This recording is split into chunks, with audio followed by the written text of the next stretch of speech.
오늘 아침에 하나님의 말씀은 스가랴서 8장 2절입니다. 스가랴서 8장 2절.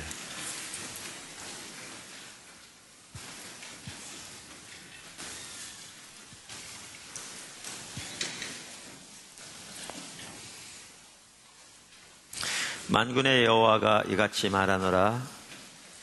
내가 시온을 위하여 크게 질투하며 그를 위하여 크게 분노함으로 질투하노라.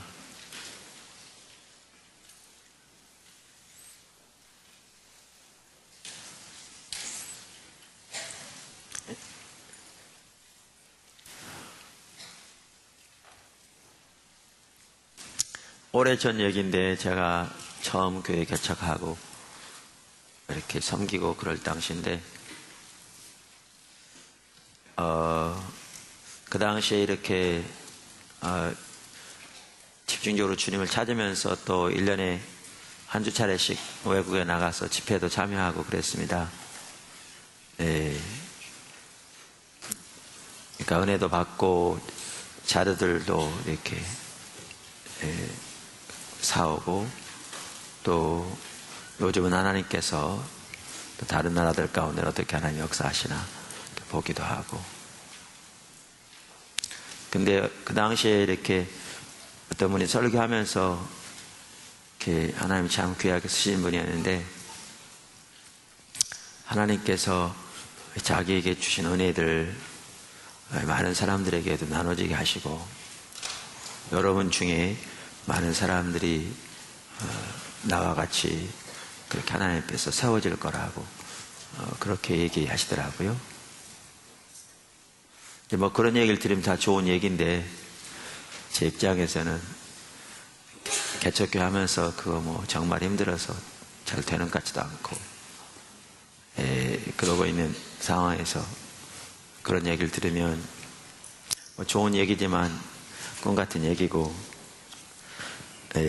그래서 별로 이렇게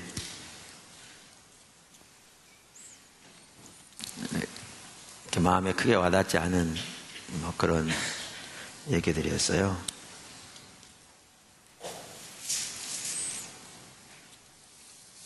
한 번은 그런 이렇게 세미나에 가서 예배를 참석하면서 하나님의 은혜를 사모하고 찾고 구하고 그러고 있는데, 그날 이렇게 하나님께서 매우 강하게 그 자리에 임하신 것 같더라고요. 그리고 저 개인에게도 성령께서 강력하게 임재하시는 것 같더라고요. 이제 그러면서 이렇게 여러 가지 것들을 마음에 감동을 주시면서 그 한 가지가 그날 이제 집회가 이렇게 열리고 있었잖아요. 또 여러 사람들이 참여하고 여러 지역에서 여러 나라에서. 그런데 하나님께서 이렇게 감동 주셨던 부분 중에 하나가, 그러니까 내가 앞으로 저렇게 하게 될 거라고 그러시더라고요. 아까도 말한 대로 조그마한 개척교회 섬기면서 일이 들뚝말뚝 하면서 참나 힘들 때, 근데 지금 십자가 성령 컨퍼런스만 해도 지금 26차를 맞이하게 되었습니다. 오늘 아침에 제가 앉아서 예배 시간에 앉아있는데 그 생각이 났어요. 왜냐하면 최근에 하나님께서 그런 부분들도 보이신 것 같더라고요. 그러니까 하나님께서 아브라함을 부르셔서 본토 아비 친척집을 떠나서 내가 내게 지시할 땅으로 가라, 그러면서 하나님께서 이런 일들을 이루시겠다 그랬잖아요. 근데 우리가 잘 아는 대로 하나님께서 아브라함을 부르신 것은 아브라함 한 사람을 위해서 그를 축복하시기 위해서 부르신 게 아니거든요. 하나님은 하나님을 위한 한 백성을 세우실 계획을 가지시고, 이제 그 계획을 실현하시기 위해서 아브라함을 부르신 거죠. 그리고 그 일들을 세대에 걸쳐서 계속 해가시는 거죠. 그러니까 하나님께서 아브라함에게 주신 그 약속, 유업은 단순히 아브라함 한 사람에게 주어진 것이 아니고 아브라함을 통해서 세워질 하나님을 위한 한 백성 모두에게 주어진 약속이고 유업이죠. 그래서 갈라디아 3장에 보아도 신약 성경 보아도 우리가 예수님 안에서 이방인인 우리에게까지 아브라함의 복이 미치게 되었다 이렇게 말하고 있죠. 그런 부분이 보여지면서 이렇게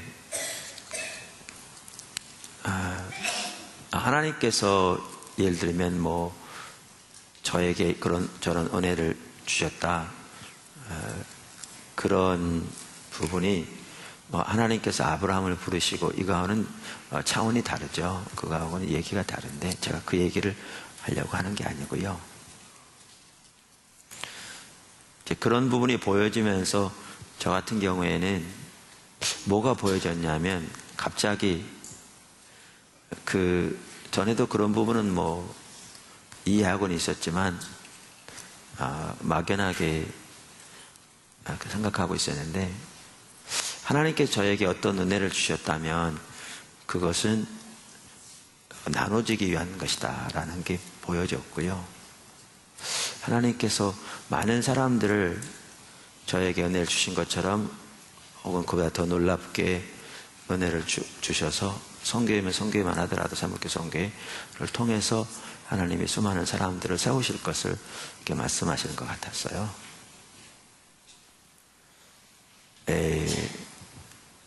그래서 제가 오늘 아침에 여기 스가랴서 8장에 나오는 이 하나님의 질투를 살펴보려고 하는데요.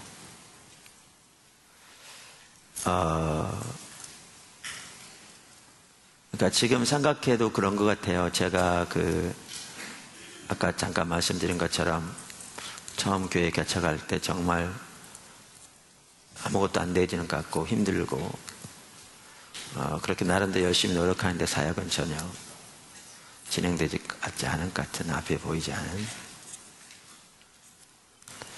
그러면서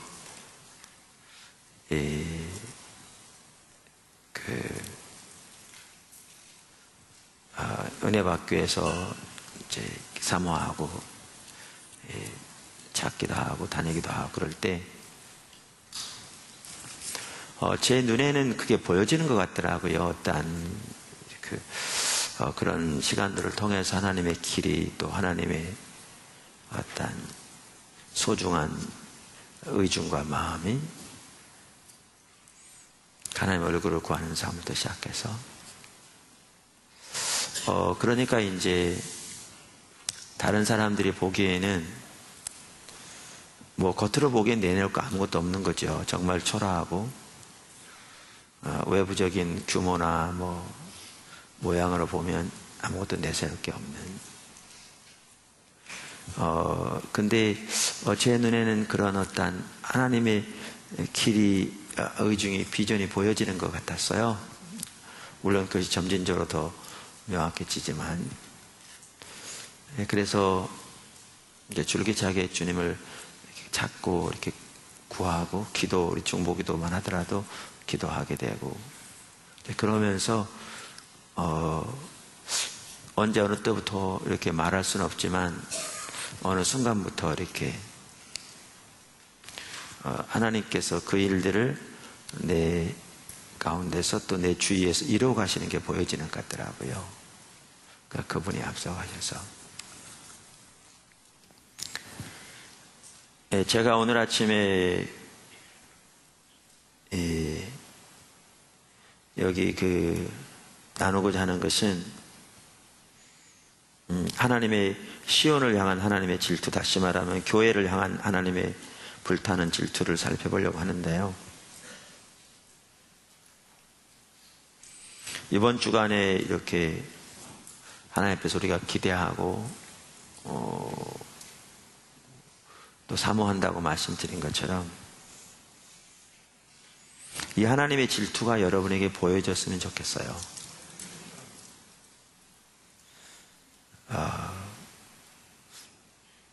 그러니까 여러분이 지금 어떤 상태에 있는 게 중요한 게 아니고요. 특별히 이번 컨퍼런스는 목회자 컨퍼런스인데 여기 많은 목사님들이 계신데 여러분이 지금 사역 현장에서 어떠한 상태인가 그게 중요한 게 아니고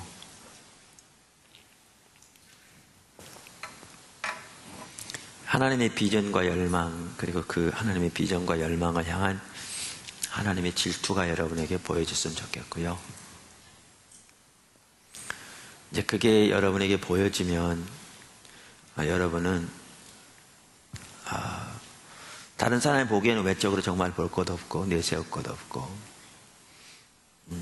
그럴지라도 그 비전이 그 마음이 그 하나님의 의중이 그 하나님의 길이 보여지니까 이제 그거를 추구하고 기도를 하도록 그걸 위해 기도하게 되고 우리가 이제 이번 주제가 부흥과 중보기도라고 해서 이 목회자 컨퍼런스는 부흥을 살펴본다고 말씀드리고 다음 주에 평신도 컨퍼런스는 중보기도를 살펴본다고 말씀드렸는데 그러니까 그러한 중보기도를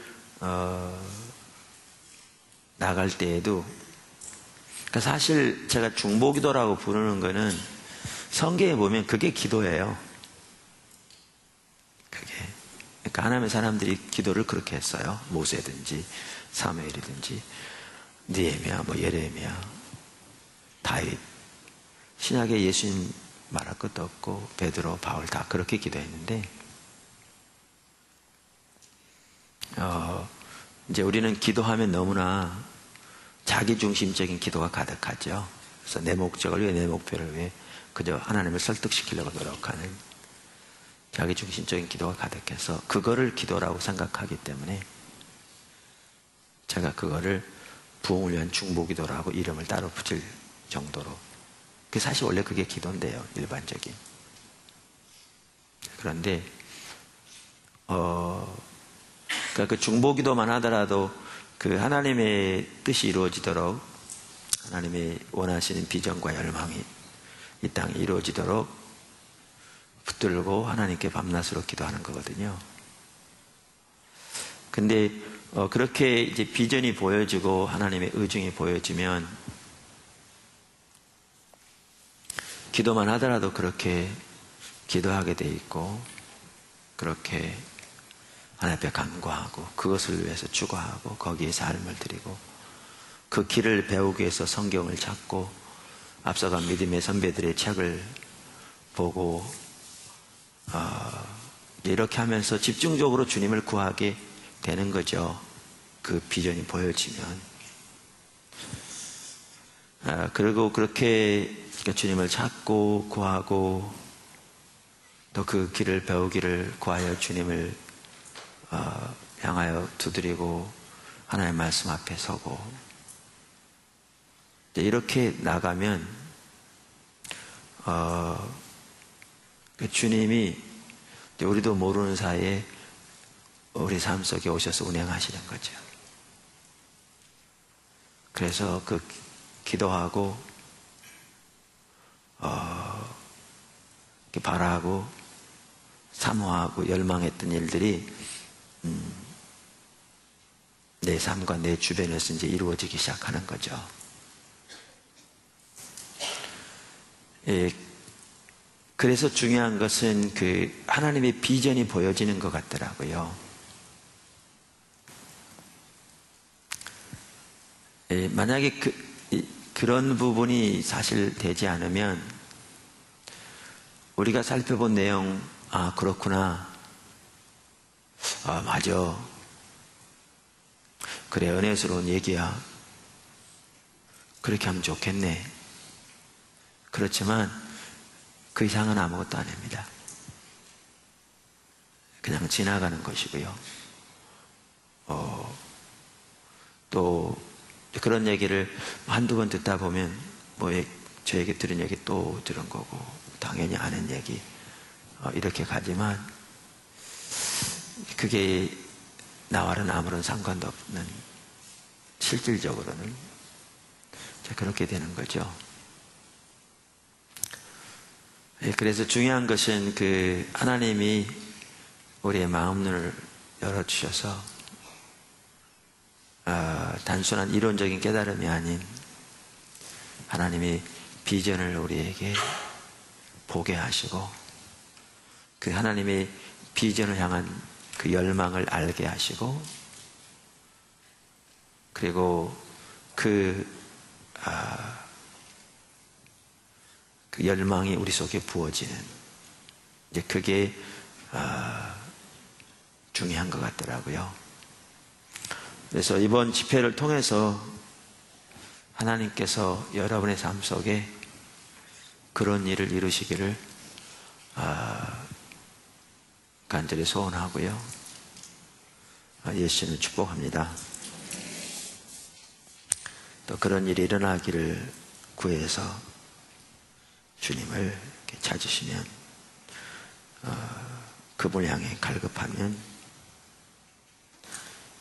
주님께서 귀한 일을 이루실 거라고 믿습니다.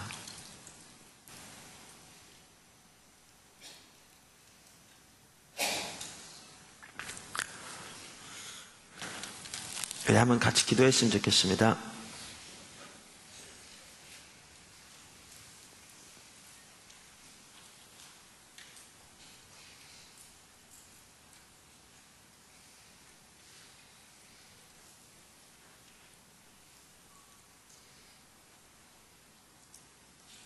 주님, 우리가 주님을 바라봅니다. 주님을 찾습니다. 주님을 구합니다.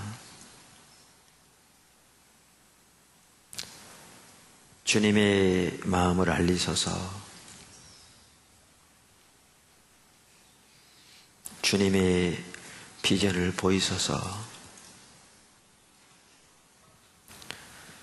주님의 마음에 있는 열망을 알게 하소서.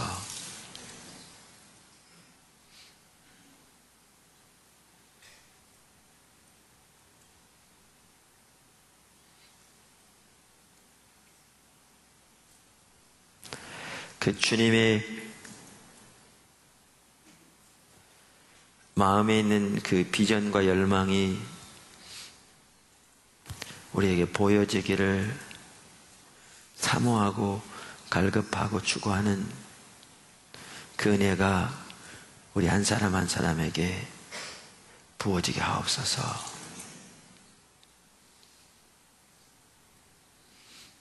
이날 아침도 우리 가운데서 아버지 그 일을 이루어 주시옵소서.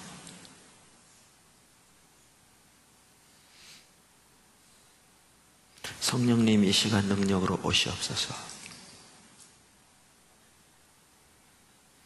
우리 가운데 능력으로 임하시옵소서. 영광의 임재로 오시옵소서. 우리의 마음을 밝혀주시고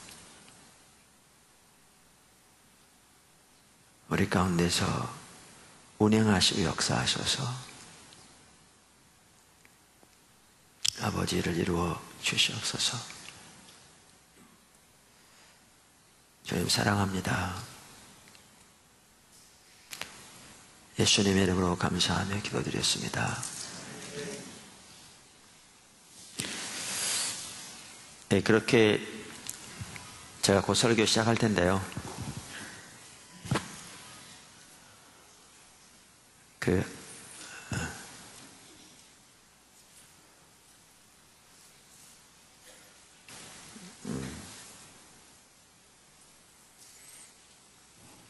제가 오늘 아침에 이렇게 나오기 전에 중보기도실에 잠깐 들려서 잠깐 앉아 있다가 오고 오늘 이렇게 아침에 나왔는데 예배가 잘 안 되더라고요. 저 개인적으로는. 그래서 뭐가 문제인가 주님 찾기도 하고 이게 내 개인적인 문제인가 아니면 우리들의 문제인가 이런 하면서 고민하면서 주님 찾고 이제 구하고 그러면서 고민하고 그렇게 왔는데 그러니까 이런 부분이 있는 것 같아요. 그러니까 이번 컨퍼런스는 사실은 외부에서 오신 분들이 많지 않습니다. 우리 일반적으로 그동안 잘 알았던 선교회 내부의 분들이 대부분입니다. 일부 오신 분들도 계시지만 그 수는 그렇게 많지 않습니다.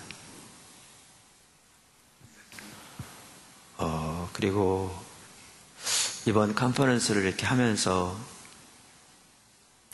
그러니까 우리들이 새롭게 되어야 될 절실한 필요, 그래서 나 자신부터 하나님 앞에 새롭게 되는 그런 계기가 되자 우리 각자 이제 그런 차원에서 더 나누게 되고 은혜를 구하게 되는데, 아까 제가 말씀드린 대로 그렇게 비전이 우리에게 부어질 때 이제 그때 이제 삶을 걸 수 있어요.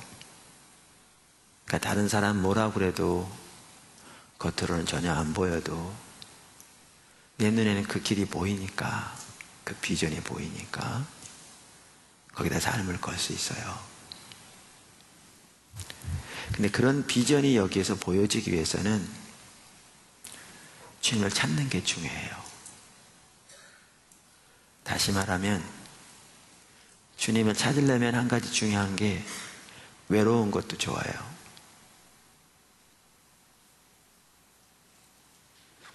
무슨 말이냐면 와서 예배 시간 지나고 나가서 아는 사람끼리 얘기하고 농담하고 출근 시간 가지고 다시 시간 되니까 들어와서 예배 드리고 나가서 그렇게 하고, 근데 그렇게 해가지고 주님의 비전 안 보여요. 행사를 치르는 거죠.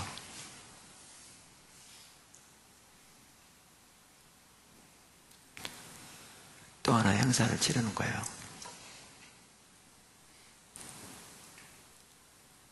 주님 그분에 대한 이제 그러니까 사실 절박하지 않으세요, 여러분 지금? 내 얘기는 여러분의 처해 있는, 아니 우리가 일반적으로 우리나라 영적인 상태 뭐 그러는데 그런 고상한 얘기 좀 놔두고 지금 여러분이 처해 있는 상황에서 절박하지 않냐고요. 여러분 목회, 여러분의 삶에 지금 안 절박하냐고요. 그야말로 하나님의 놀라운 은혜가 함께해서 막 차고 넘치고 은혜가 잘 되어가고 있습니까? 그럼 여기까지 안 오셨겠죠, 대부분은.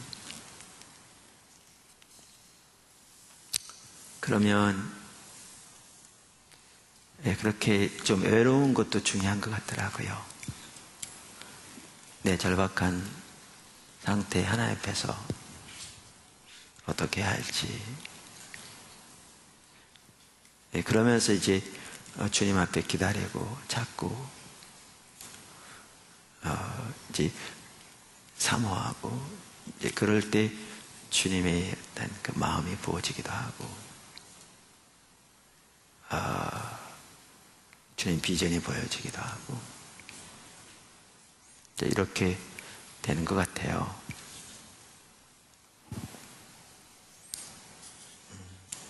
그래서 그렇게 주님을 찾는 시간이 되시면 여러분에게 유익될 거고요. 이제 그렇지 않으면 그냥 행사 마치고 돌아가는 거예요. 그리고 그게 반복되어지면 습관이 되는 거고요.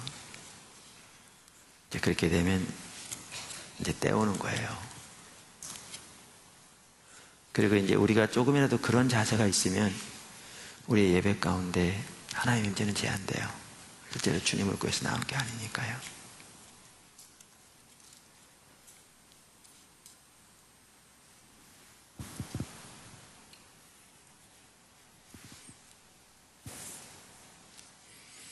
우리 첫날 예배 시간부터 하나님 참 함께 하셨잖아요. 그런데 예배는 생물이잖아요. 살아있는. 그러다 보니까 그때그때 우리의 자세와 태도에 따라서 그날 함께 하시는 게 다르거든요. 예. 그래서 우리 교회 섬기는 교회, 우리 교회라는 것은 보다람 교회를 말하는 게 아니라 여러분이 섬기는 각자 교회, 우리 교회에서 하나님이 어떻게 예배 가운데 함께 하시는 것도 그 순간순간 하나님 우리가 어떻게 하나님 앞에 서는 그에 따라 다른 거죠. 자, 그만 얘기하고요.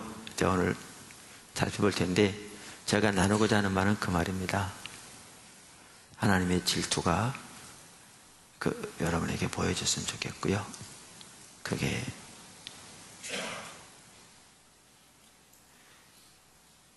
그 열망이 부어졌으면 좋겠어요.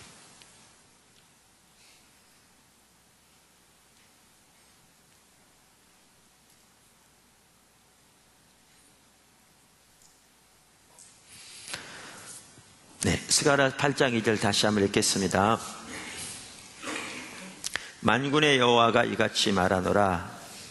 내가 시온을 위하여 크게 질투하며 그를 위하여 크게 분노함으로 질투하노라. 우리가 어제 저녁에 하나님의 질투에 대해서 살펴보았습니다. 왜냐하면 오늘 살펴보고자 하는 이 시온을 향한 하나님의 질투를 이해하려면 하나님의 질투에 대한 전체적인 이해를 먼저 갖는 것이 필요해서요.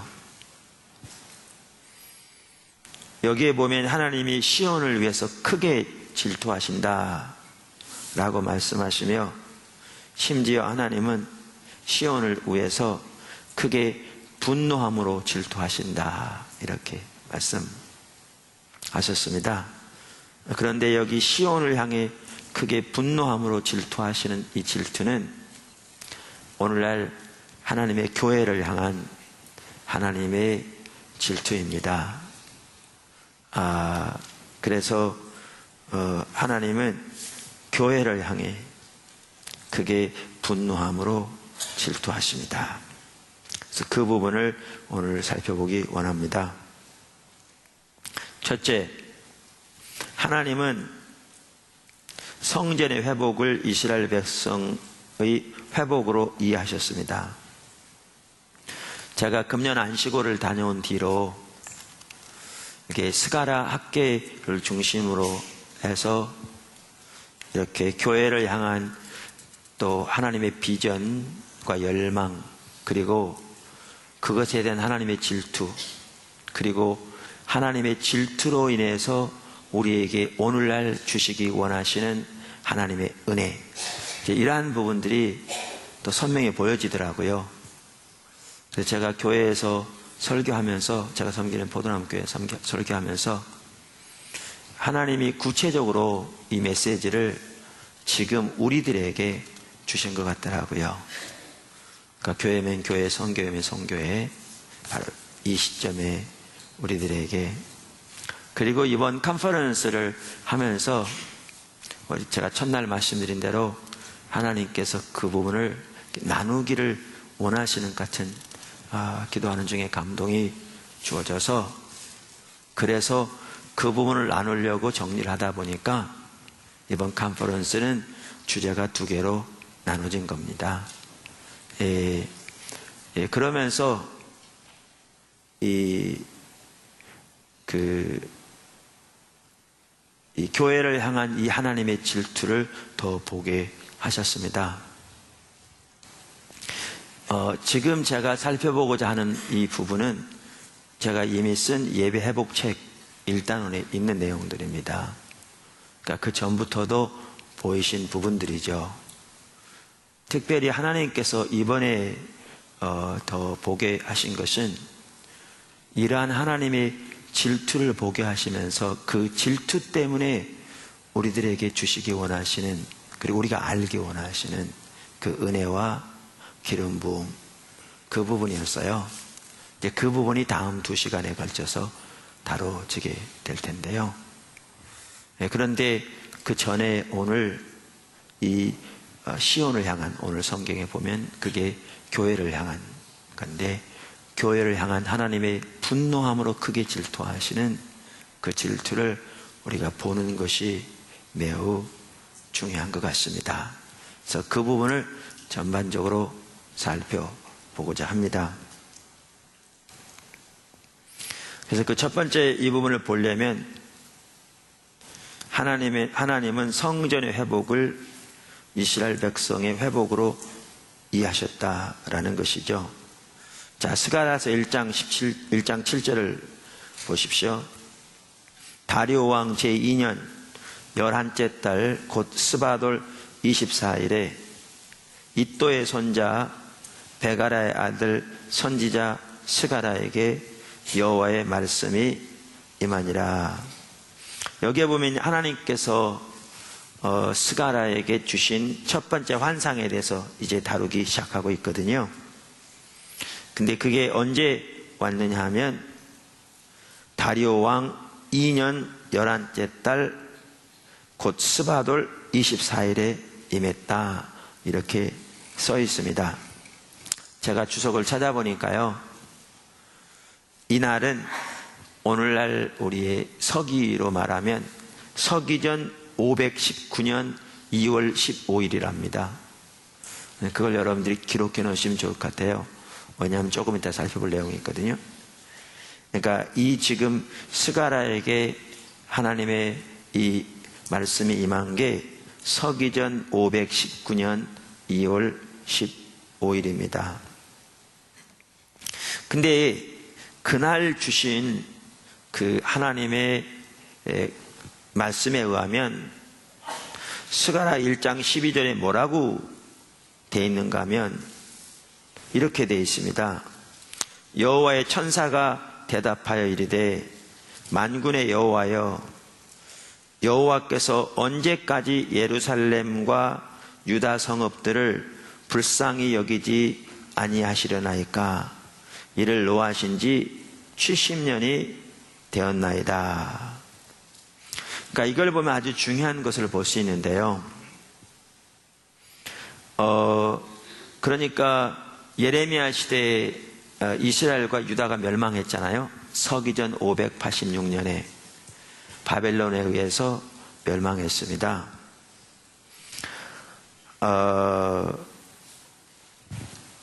그래서 성전은 불타고 시드기야 왕은 두 눈이 뽑힌 채로 수많은 유다 백성들과 함께 바벨론으로 포로로 잡혀가고 그 나라는 멸망하게 되는데, 예레미야서에 보면 그 다가오는 멸망에 대해서 예언하면서 동시에 이렇게 나라가 망하겠지만 70년 만에 회복될 것이라고 성경에, 그러니까 하나님께서 예레미야를 통해서 말씀하셨거든요.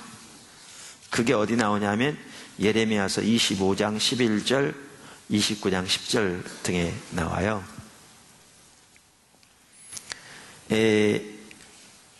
그래서 이렇게 그러니까 유다와 예루살렘이 멸망하지만 70년 만에 회복될 것을 말씀하셨는데, 이제 그로부터 어떤 일이 있었습니까?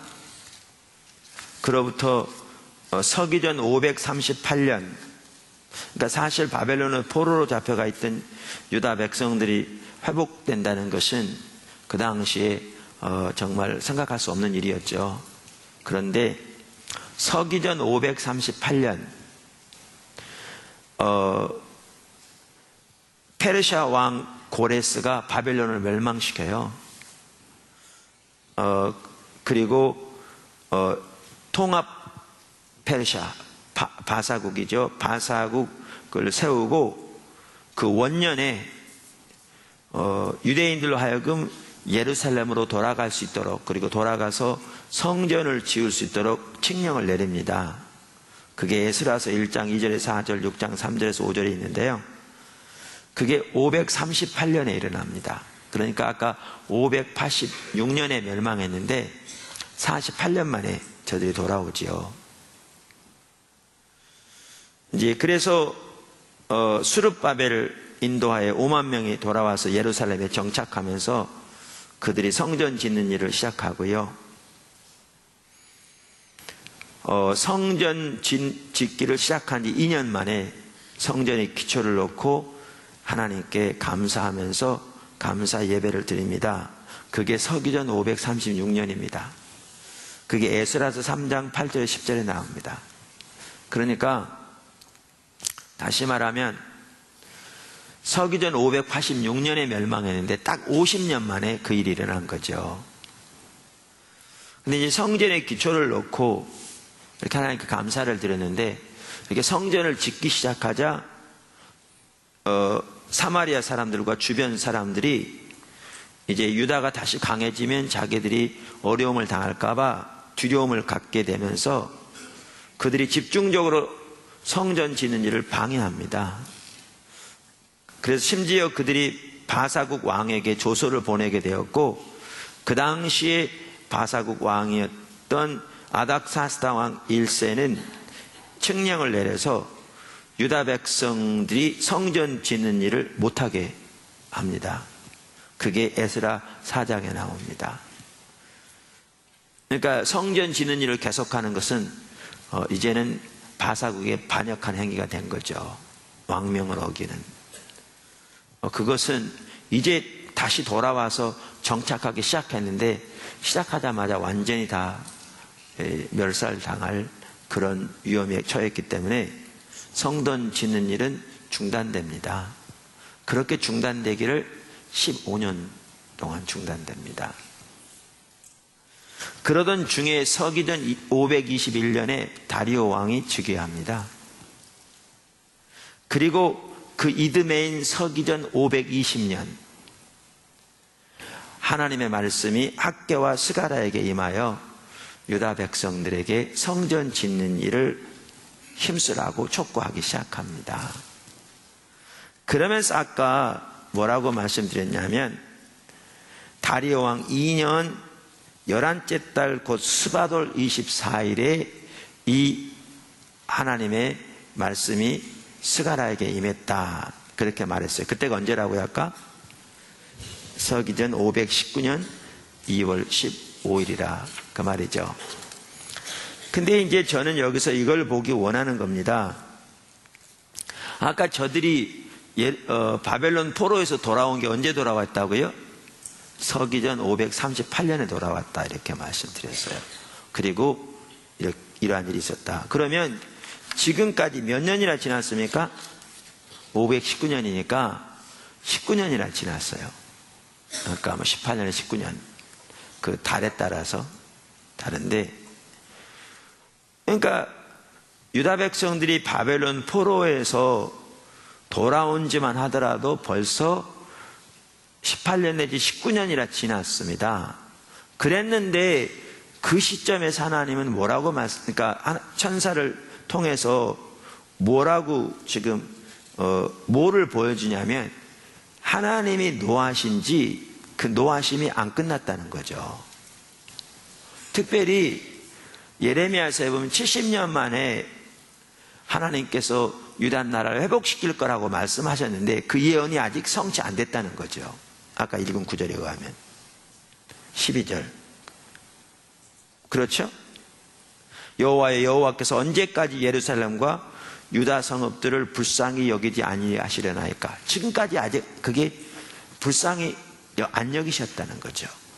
또 노하신 지 70년이 되었나이다 하매, 이 말은 70년 만에 회복되리라는 그 약속이 아직 성취 안 됐다는 거죠. 이미 돌아왔는데, 돌아온 지 20년 가까이 됐는데 하나님은 하나님의 관점에서는 저들이 아직 회복 안 됐다는 거죠. 그 약속이 아직 성취 안 됐다는 거죠. 그러니까 이 점을 보셔야 한다, 그 말이죠. 보셔야 한다. 둘째,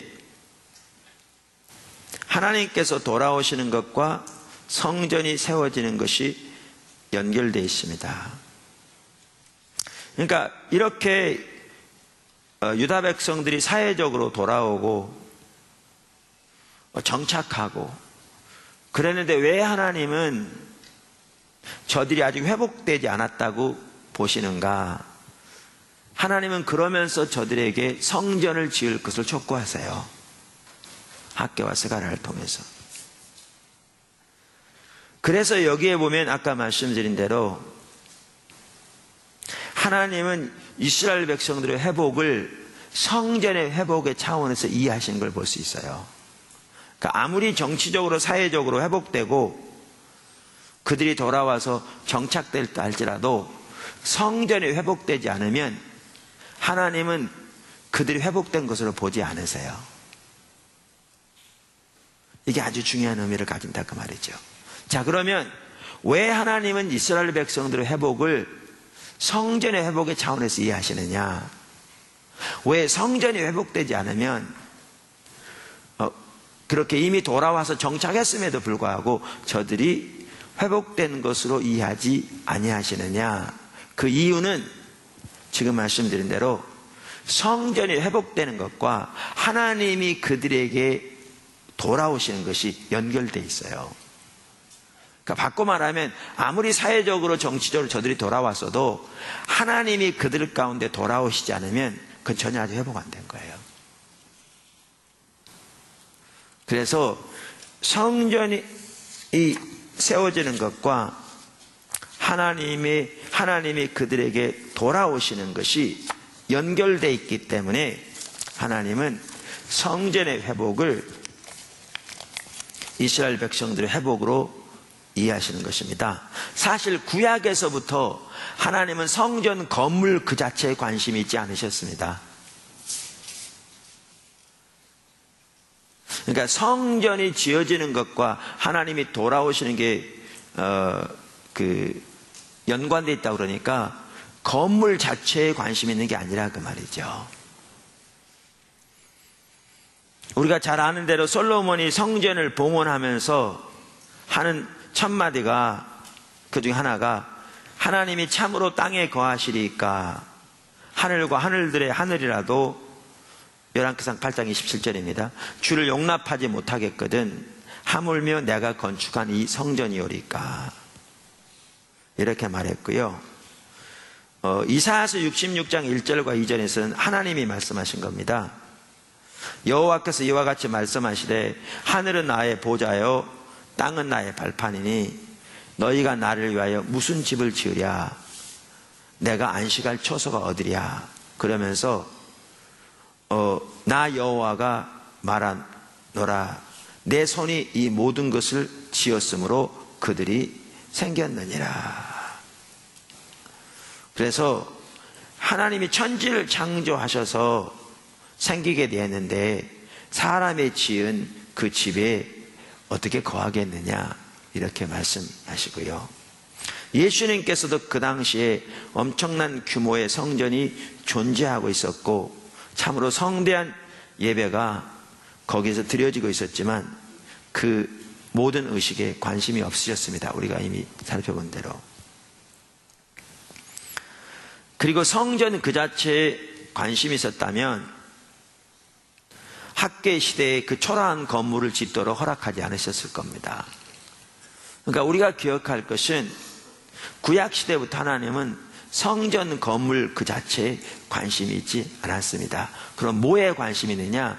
성전이 지어질 때 하나님이 그곳에 오셔서 거하시는 거기에 관심이 있었어요. 다시 말하면 하나님의 백성들 한가운데 거하시는데 관심이 있었어요. 그러니까 성막 시대부터 하나님은 성막을 이스라엘 진 한가운데 있게 하셨어요. 그래서 사방으로 세계 지파씩 있게 했죠. 그래서 성막에 세워지면 하나님이 그곳에 오셔서 거기에 거하시는, 다시 말하면 하나님 백성들 가운데 거하시는데 관심이 있었는데, 바로 이 성전이 지어지는 것과 하나님이 그곳에 오시는 것이 연관되어 있었어요. 그래서 하나님은 성전의 회복을 이스라엘 백성의 회복으로 이해하시고 계셨습니다. 그 스가랴 1장 16절은 그것을 이렇게 말하죠. 그러므로 여호와가 이처럼 말하노라. 내가 불쌍히 여김으로 예루살렘에 돌아왔은즉 내 집이 그 가운데 건축되리니. 이렇게 말함으로써 이 두 개가 연결되는 걸 볼 수 있습니다. 자, 세 번째, 하나님께서 오시면 거기에 하나님의 생명이 넘칠 것입니다. 하나님께서 오시면 거기에 하나님의 생명이 넘칠 것입니다. 자, 그러면 왜 하나님은 성전의 회복을 이스라엘 백성의 회복으로 이해하셨는가? 성전이 지어지는 것과 하나님이 그곳에 오시는 것이 연결되어 있고요. 하나님이 오셔서 그 가운데 거하시며 운행하셔야 하나님 백성들 가운데 하나님의 생명이 넘치게 될 것이기 때문에 그렇습니다. 그러니까 하나님이 오셔서 그 가운데 거하시며 운행하셔야 하나님 백성들 가운데 하나님의 생명이 넘치게 되기 때문에 그렇다, 그 말입니다. 자, 스가랴서 2장에 보면 이 부분을 잘 볼 수 있죠. 10절부터 보겠습니다. 한번 성경을 찾아보시면 좋겠고요. 여호와의 말씀에 시온에 따라 노래하고 기뻐하라. 이는 내가 와서 내 가운데 머물 것임이니라. 그러니까 이것을 원하시기 때문에 성전을 지으라고 하신다고요.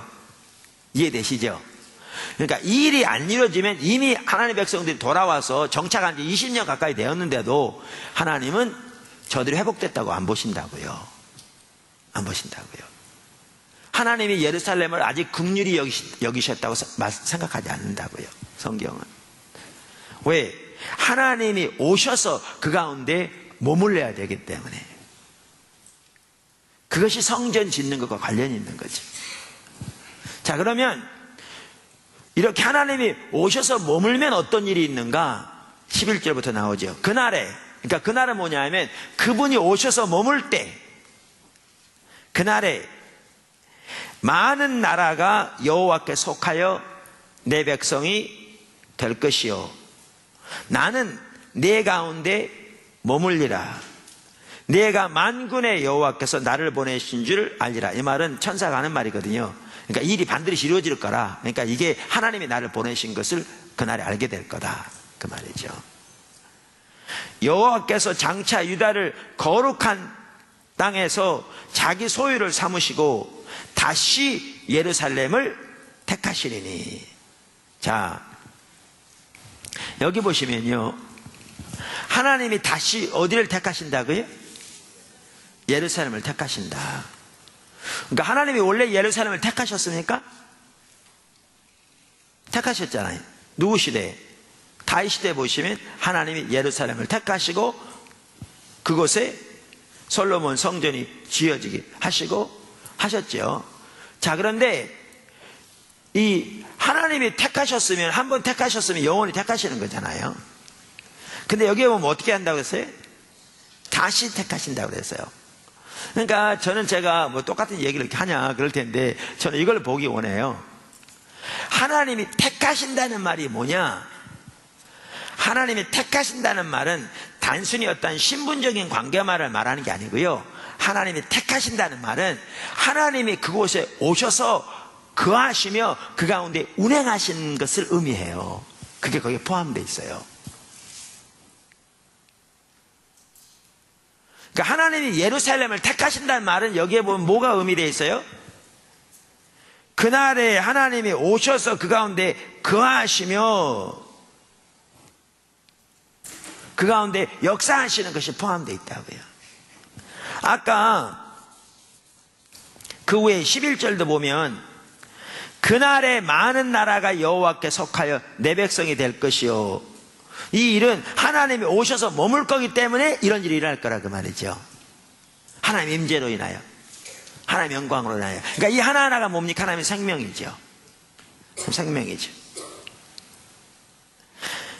그래서 예루살렘을 택하시리니 13절, 모든 육체가 여호와 앞에서 잠잠할 것은 여호와께서 그의 거룩한 처소에서 일어나실 것임이니라. 그러니까 하나님이 그 가운데 오셔서 거하시며 그 가운데서 운행하신 일이 있게 될 때 모든 육체가 그것을 보게 될 거라. 그래서 하나님 앞에 엎드리게 될 거다, 그 말이죠. 이처럼 하나님이 오셔서 운행하실 때 뭐가 있습니까? 하나님의 생명이 있습니다. 생명이 있습니다.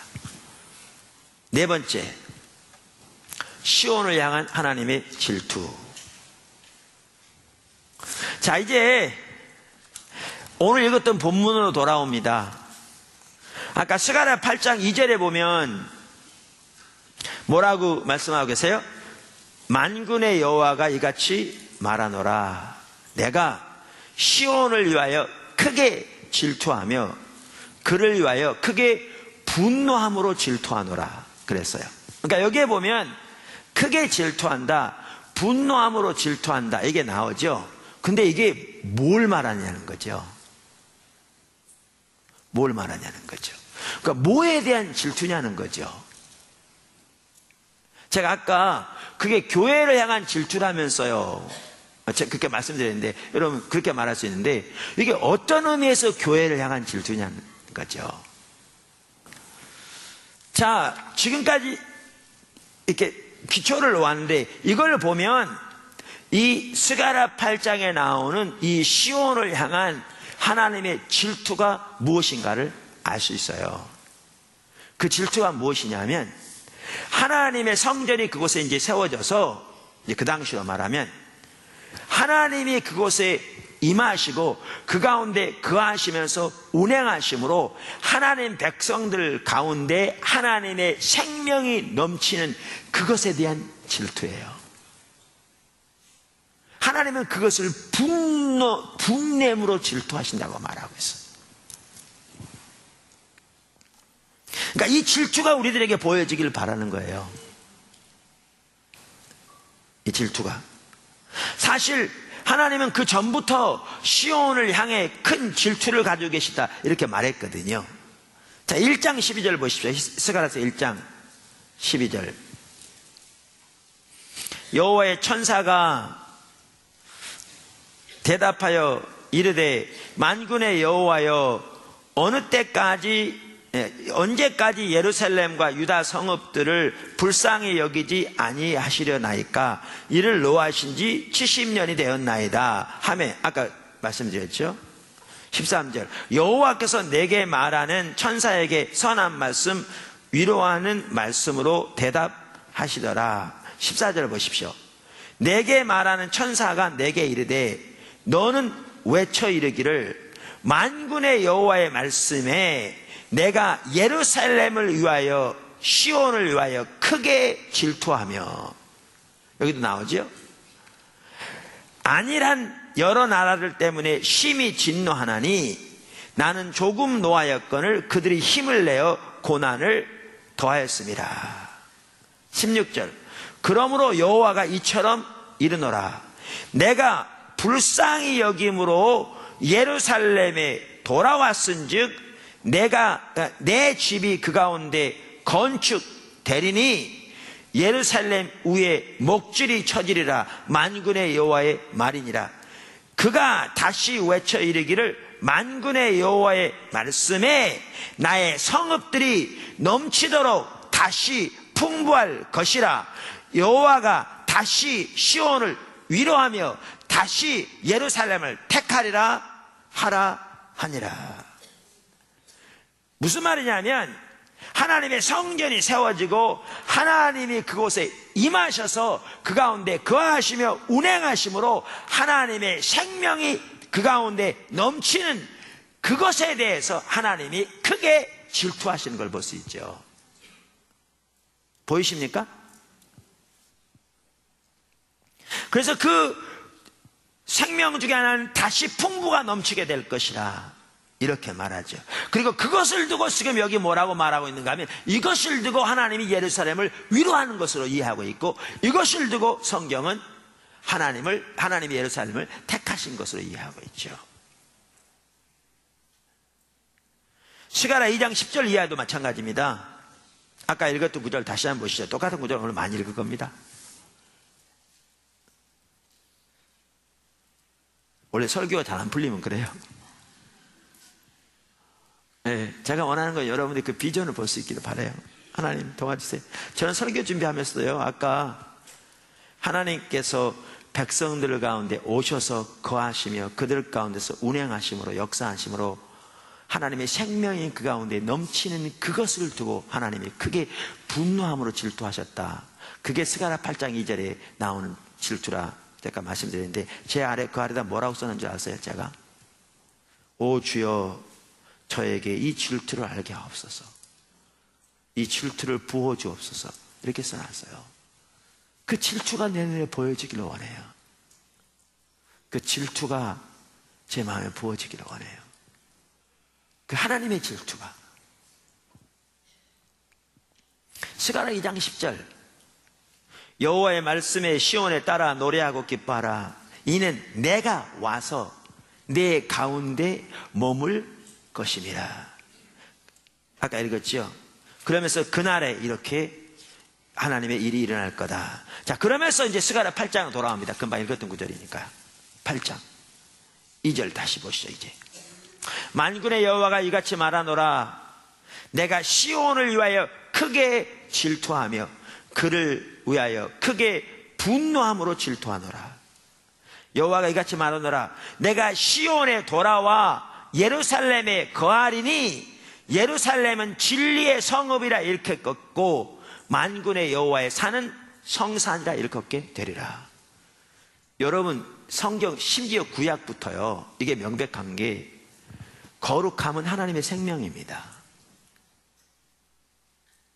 그러니까 하나님이 우리 가운데 오셔서 임하셔서 우리의 삶을 다스리시고 통치하실 때 우리가 거룩합니다. 신학적인 관점에서 말하면 거룩함은 두 가지가 있습니다. 하나는 신분적인 거룩함, 우리가 예수를 믿음으로 하나님께 속하게 되므로 예수님 십자가 공로로 거룩화해진 거죠. 이게 신분적인 거룩함입니다. 두 번째는 지속적인 성화. 우리가 예수님 안에서 이미 거룩화해졌지만 우리가 거룩한 삶을 사는 것은 말씀드린 대로 주님이 우리를 통치하실 때 거룩합니다. 어제 이기스 목사님께서 오전에 주님이 바라보신 교회의 비전을 살펴보면서 전례 없이를 기피하는 교회, 전례 없이를 사랑하는 교회, 전례 없이 거룩한 교회, 전례 없이 하나된 교회, 전례 없이 강한 능력의 교회, 이렇게 살펴봤는데 순서가 중요하다고 그랬잖아요. 주님을 아는 만큼 거룩할 수 있다고요. 근데 언제 주님을 알게 된 줄 아십니까? 결국 하나님의 성령께서 우리의 마음 눈을 밝히셔서 하나님 그분을 알게 하셔야 아는 겁니다. 그런데 하나님의 부흥이 뭡니까? 로이드 존스 목사님도 말한 것처럼 하나님이 영광 중에 임하시는 겁니다. 하나님이 영광 중에 임하시는 것, 다시 말하면 성령이 대규모로 부어지는 겁니다. 한 교회 위에, 한 나라 위에, 한 지역 위에, 때로는 여러 나라 위에 대규모로. 그래서 부흥 때가 되면 어떤 일이 있느냐 하면 하나님의 성령이 대규모로 부어지기 때문에 사람들이 하나님의 임재를 인식하는 일이 있게 됩니다. 어느 때보다 더 강하게. 다시 말하면 성령께서 강하게 임하셔서 우리 가운데 통치하실 뿐만 아니라 우리의 마음 눈을 밝히셔서 하나님의 영광과 하나님의 아름다움과 하나님의 거룩함을 비추시고 그 앞에 비춰진 우리들의 모습을 비추심으로 거기에 근본적인 전환과 변화가 일어나게 되는 것입니다. 그래서 부흥의 한 가지 열매가 뭐냐 하면 어떤 부흥 같은 경우에는 그 나라의 한 세기, 1세기, 100년에 걸치도록 그 나라 전체의 사회가 바뀐다고 그러잖아요. 부흥의 결과로. 많은 세상의 역사학자들이 그렇게 얘기합니다. 요한웨슬레 시대에 요한웨슬레를 통한 그 각성운동, 안 믿는 사람들은 부흥이라고 생각하지 않을지 모르지만 그 운동이 일어나지 않았더라면 영국도 프랑스처럼 내부적인 혁명이 일어나서 역사가 최소한 100년은 뒤로 갔을 텐데 그것을 그 시대를 바꾼 게 뭐였느냐? 웨슬레를 통한 각성운동이었습니다. 부흥이었습니다. 우리가 거룩해야 되는 거요, 주님이 임하셔야 합니다.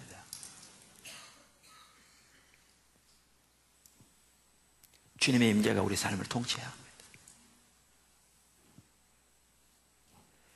주님이 지금 뭐라고 말씀하시냐면 그러니까 성전 짓는 걸 촉구하면서 하신 말씀입니다. 스가랴 전체 1장부터 8장의 특별히 전반부가,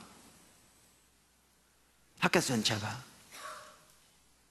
그러면서 성전이 지어지게 될 때 내가 돌아와 예루살렘에 거하리니, 그러니까 주님이 돌아와 그곳에 거하셔야 예루살렘의 진리의 성읍이라 일컫게 되겠고 여호와의 산은 거룩한 산이라 일컫게 된다, 그 말이죠. 그분이 오셔서 거기에 머물러 계시며 운행하셔요.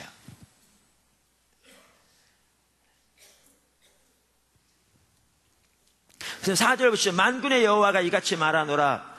예루살렘 길거리에 늙은 남자들과 늙은 여자들이 다시 앉을 것이라.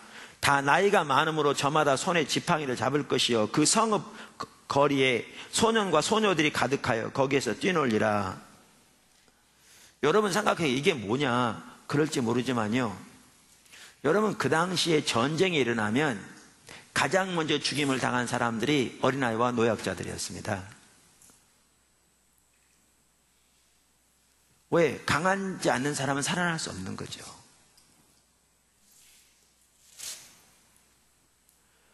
그러면 이 말은 다시 예루살렘에 나이 많은 노인들이 있어서 나이가 많음으로 손에 지팡이를 짚고 걷는 사람도 많을 거다. 어린아이가 다시 뛰놀 거다. 이것은요, 하나님이 그 나라를 지키심으로 보호하실 것이므로 이런 하나님의 생명이 그 도시에 회복될 걸 말합니다.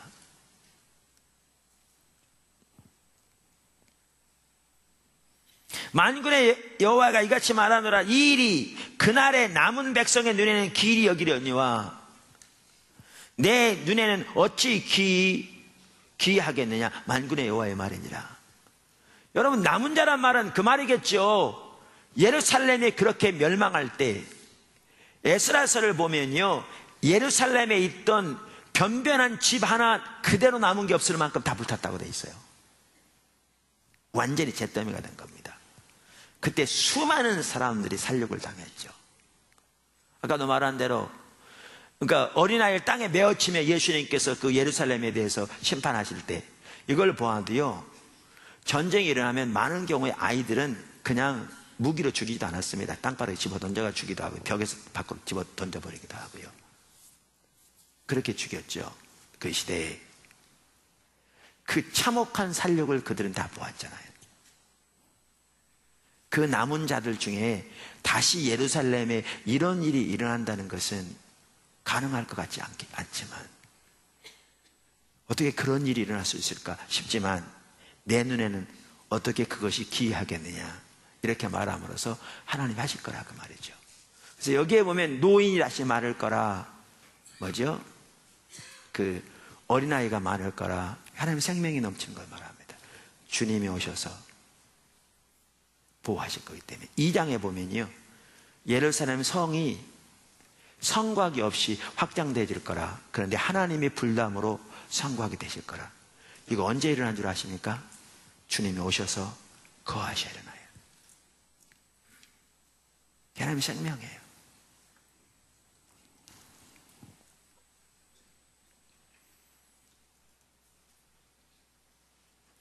만군의 여호와가 이같이 말하노라. 보라, 내가 내 백성을 해가 뜨는 땅과 해가 지는 땅에서부터 구원하여 내고 인도하여다가 예루살렘 가운데 거주하게 하리니 그들은 내 백성이 되고 나는 진리와 공의로 그들이 하나님이 되리라.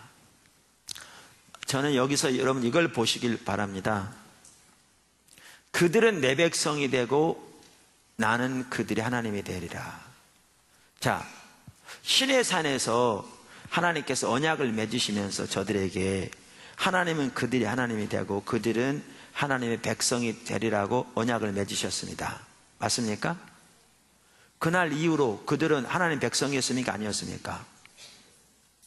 하나님은 그들이 하나님이었습니까? 아니었습니까? 근데 지금은 뭐라고 말씀하십니까? 이렇게 하리니 하나님은 그들이 하나님이 되고 그들은 하나님 백성이 되리라고 말합니다. 제가 왜 이 말씀을 드리냐면요, 우리는 하나님이 우리의 하나님이 되고 우리가 하나님의 백성이 되는 것을 단순한 신분적인 관계라고만 생각하는 경향이 있는 것 같더라고요. 당연히 우리가 예수를 믿음으로 우리 하나님이 되었고 우리 하나님의 백성이 되었다. 우리는 새 이스라엘 왕 같은 제사장. 이게 신분적으로만 이해하는 것 같더라고요.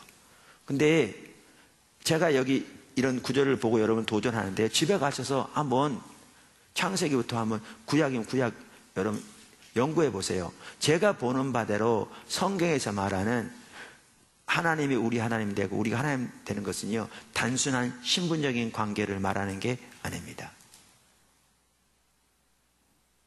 그건 신분적인 관계를 당연히 말합니다. 근데 단순히 우리가 생각하는 그게 아닙니다. 여기 보아도 알 수 있듯이 이 말의 표현은 하나님이 그 가운데 오셔서 거하시고 운행하심으로 하나님의 생명이 넘치는 그것을 말합니다. 다시 말하면 이 관계에는 이게 포함되어 있는 거죠. 이것을 두고 아까 하나님은 예루살렘을 택하신다고 표현하고 있습니다. 그러니까 택하신 것 단순한 신분적인 관계를 말하는 게 아닙니다. 거기에는 뭐가 포함되느냐? 지금 말한 이게 포함되어 있습니다. 그 의미가. 여러분들이 연구해 보시고요.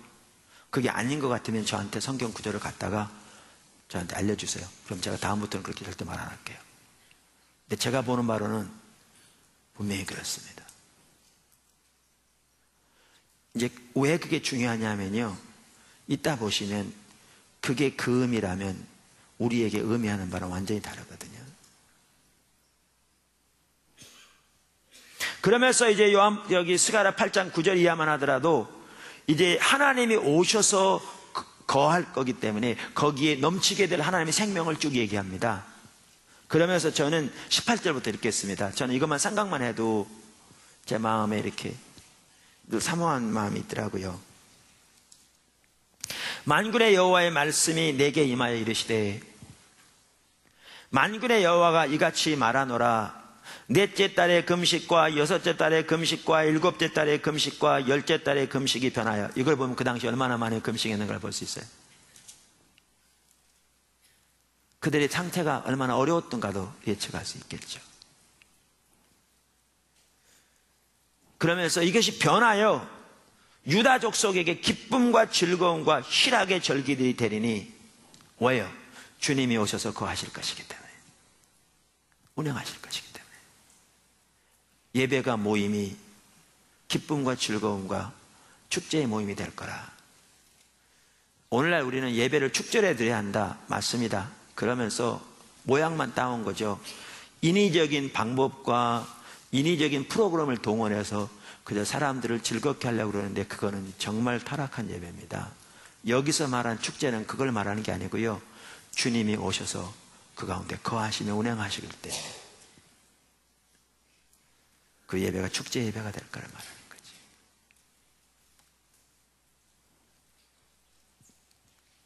그래서 어떤 분들은 예배 분위기 살리려고요, 뭐 딴따라 같은 막 그런 노래를 부르고 그렇게 해서 뭐 예를 들면 뭐 복음성가 이런 거 한다고 그래서 사람들을 막 압시키는, 이거요 인위적인 인본주의에 불과합니다.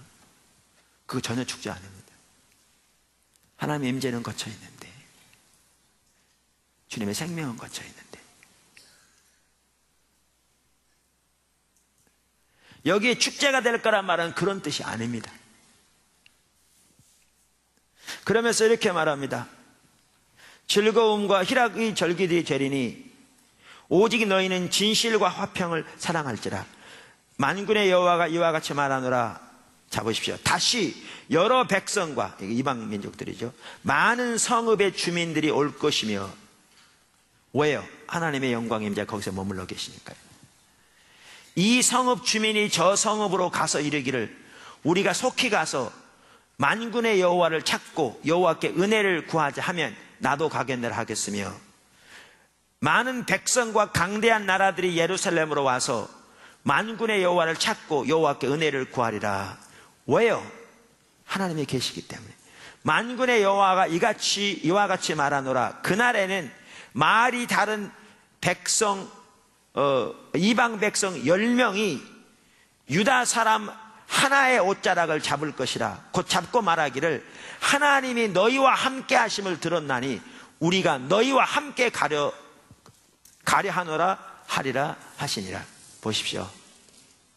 하나님이 오셔서 거하실 것이기 때문에, 영광의 임재로 거하셔서 운행하실 것이기 때문에, 심지어 표현하기를 말이 다른 이방 백성 10명이 유다 사람 한 사람을 붙들고 우리가 너희와 함께 가겠다, 가서 하나님을 만나기 원한다, 하나님이 너희와 함께 하신다는 들었다, 이렇게 주님께 올 거라는 거죠.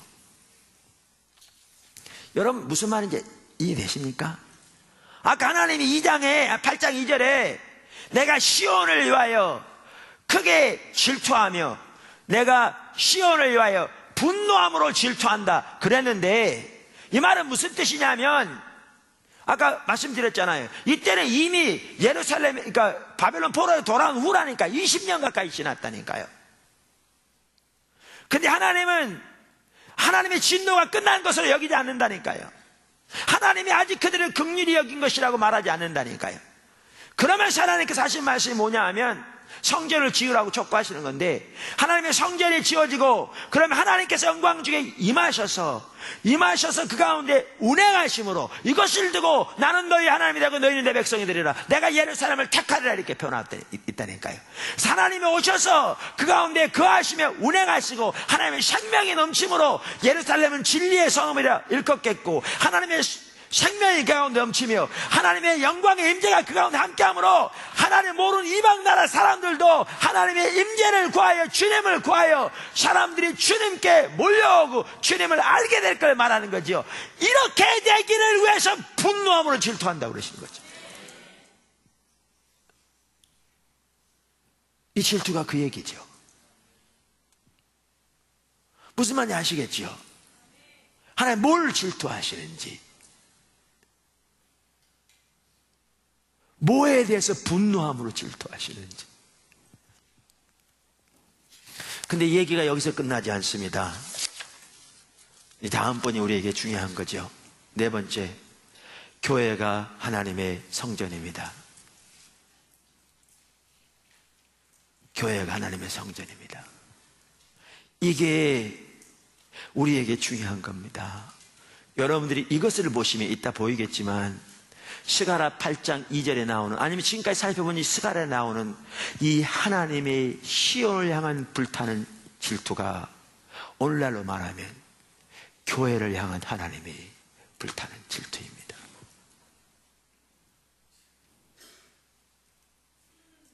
그게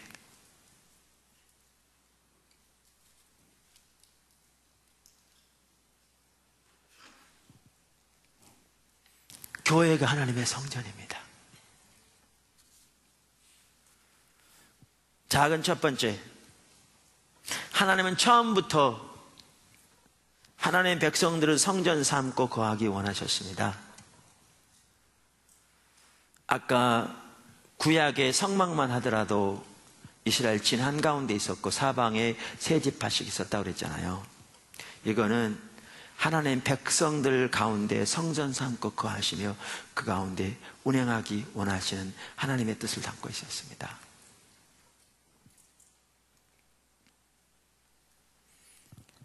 성경에 보면 하나님은 이스라엘 백성들 애굽에서 건져내실 때부터 그들을 성전 삼고 하나님 백성들을 성전 삼고 거하실 계획을 가지고 계셨습니다.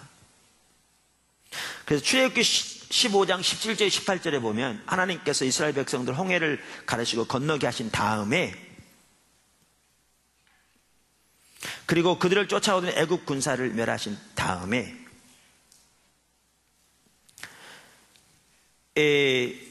모세와 이스라엘 백성들이 하나님을 찬양하면서 하는 말인데, 거기에 이렇게 말합니다. 출애굽기 15장 17, 18절. 주께서 백성을 인도하사 그들을, 여기 백성들을, 그 말에 주의 백성들을, 그들을 주의 기업의 산에 심으리이다. 여호와여, 이는 주의 처소를 삼으시려고 예비하신 것이라. 이는 주의 처소를 삼으시려고 예비하신 것이라. 주여, 주의 손으로 지으신 성소로소이다. 여호와의 다스리심이 영원 무궁하시도다 하였더라. 자, 여기 보면 이는 뭐죠? 주의 처소를 삼으시려고 예비하신 것이라. 근데 여기 이는이 뭐냐는 거죠. 이는이 일반적으로는 어떻게 이해하냐면 그들을 주의 기업의 산에 심으리이다 이렇게 이해해서 여기 이는 주의 기업의 산, 그러니까 앞으로 세워질 성전산을 의미한다고 생각하는 거죠. 그래서 거기에 그 성전산이 하나님의 처소를 삼으시려고 예비하신 곳이고 주의 손으로 그곳에 성소를 세우실 거다. 이걸 예루살렘 성전을 의미하는 걸로 이해하죠. 근데 저는 그렇게 이해 안 합니다. 저는 여기 이는 바로 그들, 주의 백성을 의미한다고 믿습니다. 주의 백성을. 그래서 이는, 그러니까 주의 백성은 주의 처소를 삼으시려고 예비하신 것이라. 주여 주의 손으로 지으신 성소로소이다. 이들이 바로 주의 백성이라고 저는 믿습니다. 왜 그렇게 믿는가? 세 가지 이유 때문에 그렇게 믿습니다. 첫째, 주의 처소를 삼으시려고 예비하신 것 그랬는데 완료형입니다. 이미 예비했다는 겁니다. 성전사는 나중에 주어질 거고요. 이미 예비했다는 거죠. 물론 예언적인 완료처럼 앞으로 있을 것도 완료형으로 쓸 경우가 있습니다. 분명히 그렇게 할 거니까. 그러나 저는 여기에 완료형입니다. 이미 예비되었다는 거죠. 주의 백성이라고 믿습니다. 두 번째, 여러분 성경은요 열왕기상 8장 27절이건 역대하 7장 18절이건 아까 이사야 66장 1절이건 예루살렘 성전은 뭐라고 되어 있냐면 사람이 지은 것이라고 되어 있어요.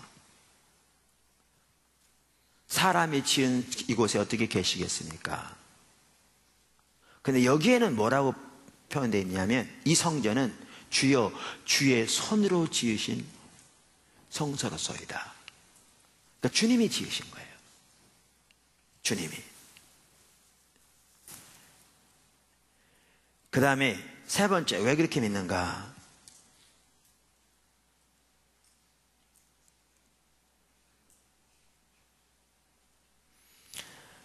여러분 시편 114편 1절과 2절을 보세요.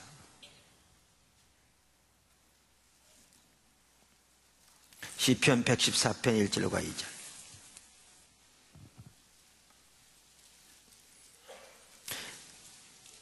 이스라엘이 애굽에서 나오며 야곱의 집이 방언 다른 집에서 나올 때, 애굽 출애굽할 때 그 말이죠. 자 보세요. 유다는 뭐가 되고? 여호와의 성소가 되고. 누가 여호와의 성소가 되었다고요? 유다가, 하나님의 백성이. 유다는 하나님의 성소가 되고 여호와의 성소가 되고 이스라엘은 그의 영토가 되었다. 여러분 이 시편 구절은요 명백하게 말해주기를 하나님이 출애굽시키실 때 이스라엘 그 백성이 여호와의 성소가 되었다 이렇게 말하고 있습니다. 그래서 저는 이러한 여러 가지 근거로 해서 하나님 여기 주의 처소를 삼으시려고 예비하신 주의 손으로 세우신 이 성소는 이미 세우신 거거든요. 성소는 이스라엘을 의미한다고 생각합니다. 하나님은 처음부터 하나님의 백성들을 성전 삼고 거하기 원하셨습니다. 그래서 아까도 말씀드린 대로 성전만 하더라도 이스라엘 진 한가운데 두셨다고요. 작은 두 번째, 하나님의 백성과 신약의 하나님의 백성과 교회가 하나님의 성령이 거하신 성전입니다.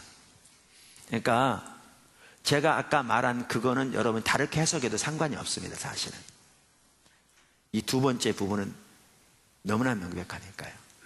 무슨 말이냐,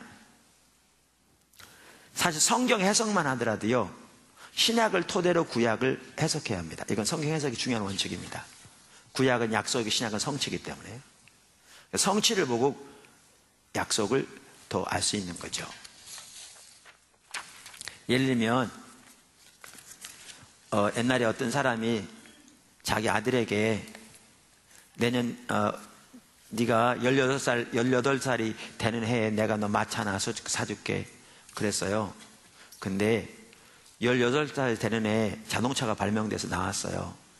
그러니까 아버지가 그에게 자동차를 사줬어요. 그러면 그 아버지가 약속을 어긴 게 아니라고요. 이처럼 구약 성경만 하더라도 신약 성경을 토대로 구약을 더 올바로 이해할 수 있습니다. 물론 구약은 신약을 이해하는 배경이 되긴 하죠. 이게 성경 해석의 가장 중요한 원칙 중에 하나입니다. 그런데 신약 성경에 보면 명백한 한 가지가, 신약 성경에 보면 예수를 믿는 개개인의 성도와 교회가 하나님의 성령이 거하시는 성전입니다. 명백한 한 가지가.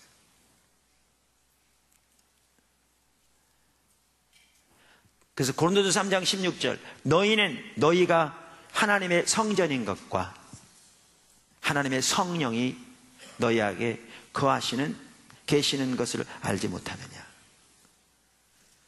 여기에 너희는 복수입니다. 복수인데 성전은 단수입니다. 그러니까 교회를 가리키는 거죠. 성도들의 모임인 너희가 하나의 교회라는 거죠. 교회를 가리킵니다.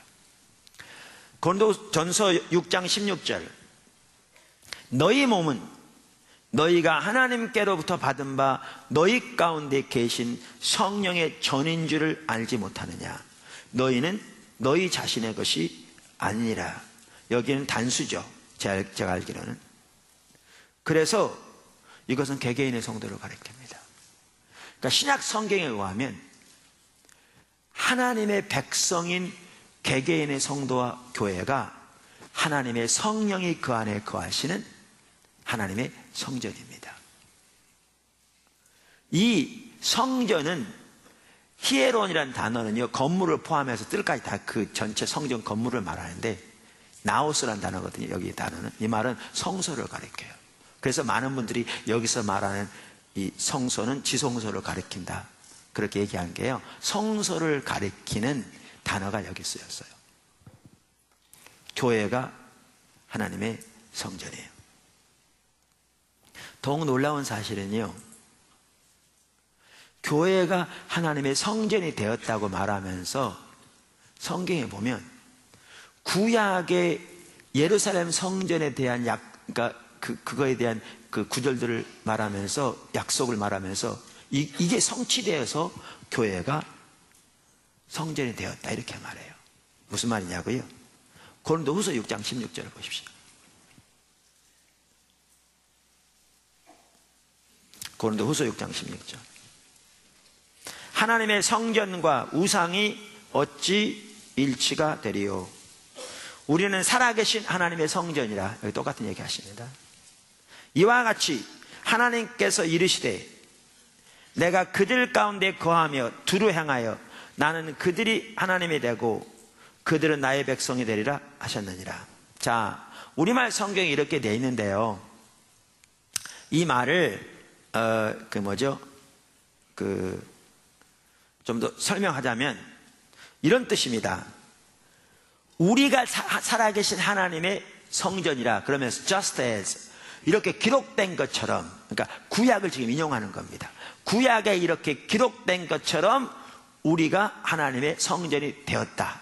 이거 성취되어서 이 뜻이거든요. 그러면서 구약에 나오는 약속을 인용한 게 뭐냐 하면, 내가 그들 가운데 거하며 두루 행하여 나는 그들이 하나님이 되고 그들은 나의 백성이 되리라 하셨느니라. 이 말은 구약을 인용한 겁니다. 이렇게 말한 것처럼 우리가 그 약속이 성취되어서 신약의 교회가 하나님의 성전이 되었다, 이 뜻이에요. 무슨 말 알겠죠? 근데 지금 제가 읽은 여기 나오는 이 구절들은 구약의 어느 한 구절에 나와 있는 게 아닙니다. 여기저기 나와 있는 성전에 대한 약속들을 지금 모아놓은 겁니다. 일부.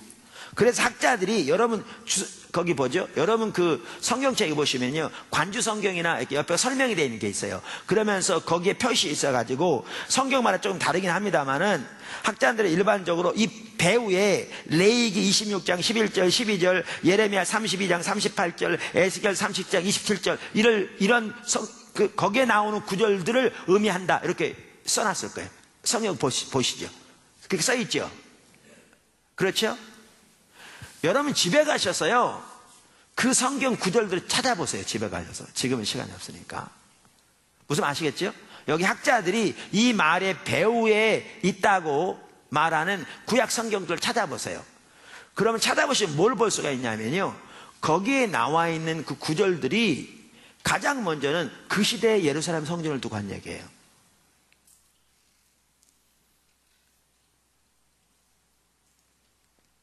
그 시대에 그러니까 예루살렘 성전을 두고 한 얘기예요. 근데 성경은 뭐라고 말하고 있는가 하면, 그 시대의 성전을 두고 말한 이 약속들이 궁극적으로 뭐에 의해 성취되었다고요? 신약의 교회에 의해 성취되었다고요. 그러니까 구약의 예루살렘 성전만 하더라도 뭐에 관한 그림자에 불과하다? 신약의 교회를 향한 그림자에 불과하다는 거예요. 그래서 그 약속이 교회를 통해 성취된 거죠.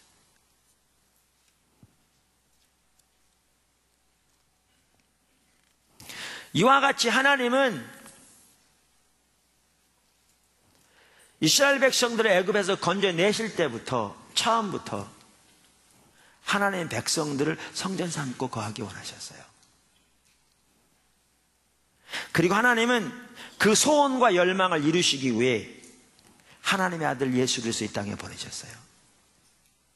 그래서 그러니까 예수님을 십자가에 못 박혀 돌아가게 하심으로, 그리고 부활하게 하심으로 우리 인류의 죄를 속죄하시고 죄와 사망과 권세를 멸하시고 우리를 구원하셨어요. 그리고 예수님께 승천하셔서 하나님의 성령을 교회에게 부어주심으로 구약에 나오는 그 하나님의 열망을 실현시켜서 교회를 하나님의 성령이 거하시는 하나님의 성전으로 삼으셨어요. 이 열망이 아직 안 보이십니까?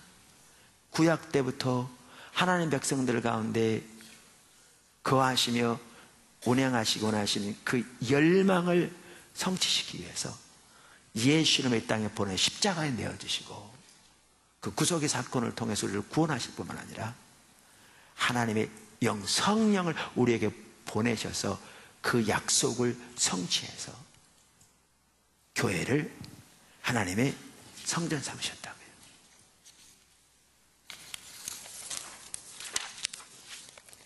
그렇다면 여러분 뭘 볼 수 있냐면, 아까 말한 대로 스가랴 8장에서 본 시온을 향한 하나님의 그 분냄으로 질투하시는 그 질투,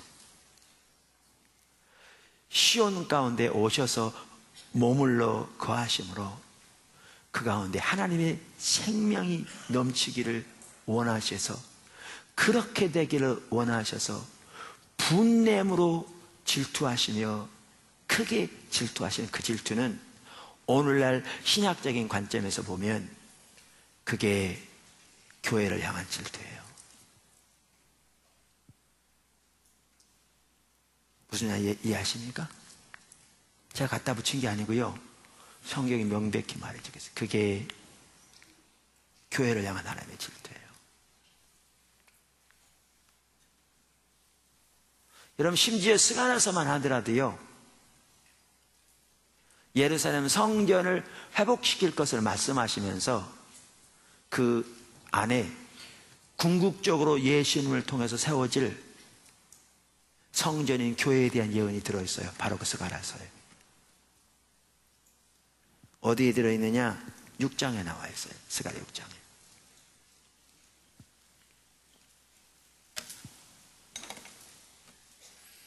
(9절) 여호와의 말씀이 내게 임하여 이르시되, 사로잡힌 자 가운데 예루살렘 바벨론에서부터 돌아온 헬데와 도비야와 여다야가 스바냐의 아들 요시아의 집에 들어갔느니 너는 이날에 그 집에 들어가서 그들에게서 받되 은과 금을 받아 면류관을 만들어 여호사닥의 아들 대제사장 여호수아의 머리에 씌우고, 여기 여호수아는 누굽니까? 그 당시 예루살렘 성전을, 두 번째 성전이죠, 악계 시대, 스가랴 시대 짓는 성전을 지을 때 리더가 크게 두 명 있었어요. 한 명은 총독 스룹바벨, 두 번째는 대스장 여호수아. 지금 그를 말하는 거예요. 그를 말하는 거예요. 그러면서 그에게 면류관을 만들어 씌우라. 이게요 3장에도 나옵니다. 그게 내일 오전에 살펴볼 부분입니다. 하나님께서 이 시대에 우리에게 주시기 원하시는 정말 큰 은혜, 뭐 때문에 주시는가? 시온을 향한 이 질투 때문에 주신 은혜. 그게 내일 아침에 나옵니다. 거룩한 삶을 위한 기름부. 이기수 목사님께 잘 살펴주실 겁니다. 이게 하나님의 질투 때문에 주십니다. 질투 때문에. 근데 이제 그 3장에도 나오는데 여기 보시면 여호수아에게 관을 씌우라고 그래요. 그러면서 이렇게 말해요. 말하 이르기를 만군의 여호와께서 이같이 말씀하시되 보라 싹이라 이름하는 사람이 자기 곳에서 돋아나서 여호와의 전을 건축하리라. 여기 지금 누구 얘기합니까? 예수님 얘기합니다. 갑자기 뜬금없이. 여기 싹은요 대부분 학자들이 다 동의하는 바입니다. 예수님을 의미합니다. 그럼 여기 여호와의 전을 건축하리라, 이건 뭘 말하는데요? 교회를 말합니다. 하나님의 성전, 교회. 그래서 주석에도 이렇게 썼더라고요. 여호와의 전을 건축하리라는 말씀은 그리스도께서 죽었다가 다시 살아나심으로 교회를 세우실 것을 예언한다. 그 다음에 이렇게 돼 있어요. 그가 여호와의 전을 건축하고, 반복되죠. 영광도 없고 그 자리에 앉아 다스릴 것이요 또 제사장이 자기 자리에 있으리니 이 둘 사이에 평화와 은원이 있으리라 하셨고, 여기 두 번째 13절에 여호와의 전을 건축하고 이렇게 말하면서 각 주석이 이렇게 되어 있더라고요. 이것은 윗절 끝에 있는 말씀의 중복이다. 이 중복은 이유 없는 것이 아니다. 이것은 그때 현재 재건되는 스룹바벨 성전으로는 상상할 수 없는 신약시대의 신령한 성전, 곧 교회 설립의 사실을 역설하는 것이다. 히브리어에 있어서 역설은 중복체로 나온다. 여러분 여기서부터요 하나님의 의중은 지금 어디를 향하고 있느냐면 교회를 향하고 있어요. 스가랴서부터 하나님의 의중은 교회를 향하고 있다니까요. 그리고 이 모든 예언이 성취되어서 세워진 게 교회라고 아까 살펴본 대로. 자, 그러면 마지막으로 6번째, 교회를 향한 하나님의 불타는 질투. 그러면 아까 우리가 스가랴서 2장에 살펴본 하나님의 크게 분냄으로 질투하시는 이 질투는 뭐를 향한 질투인가? 하나님이 친히 오셔서 그 가운데 거하심으로 그 가운데 하나님의 생명이 넘치는 것에 대한 하나님의 질투인데, 이 질투는 궁극적으로 하나님의 교회가 그렇게 되기를 원하는 하나님의 질투입니다. 초대교회 때 하나님의 이 비전이 이루어지는 것 같았습니다. 근데 그 이후로 교회는 어떻게 되었습니까? 그리고 침체될 때마다 하나님께서 하나님의 부흥을 보내셔서 이 비전을 다시 회복시키셨습니다. 근데 지금 오늘날 우리는 어떻습니까? 하나님이 분냄으로 질투하시는데 이 비전이 실현되기 위해 하나님은 예수를 십자가까지 내어주시면서 교회를 성전 삼으셨는데, 그래서 우리를 하나님의 성령이 거하시는 성전 삼으셨는데, 지금 우리의 모습은 어떻습니까? 하나님이 어떻게 지금 분냄으로 질투하시는 걸 보이십니까? 보이십니까?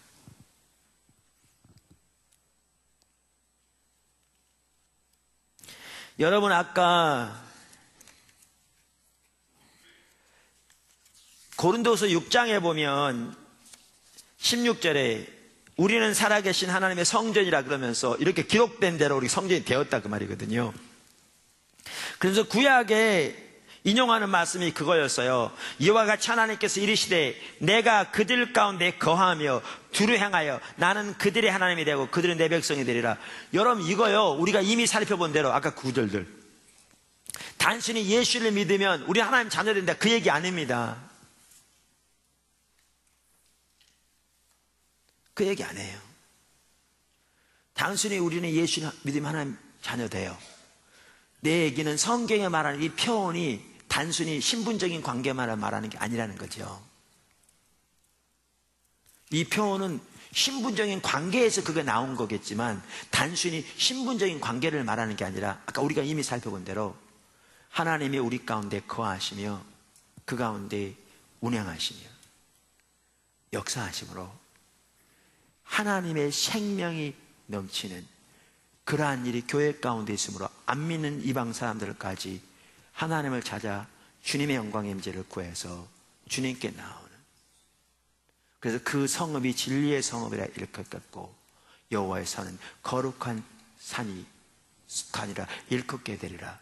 이 하나님의 비전이 이루어지는 이것을 두고 이렇게 표현하는 겁니다.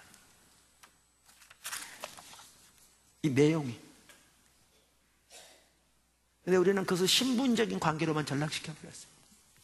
우리 하나님 자녀라는 신분적인 관계로만 만족해서 하나님의 비전과 열망이 전혀 이루어지고 있지 않는데도 우리는 그것이 당연한 것처럼 이렇게 되어버렸습니다.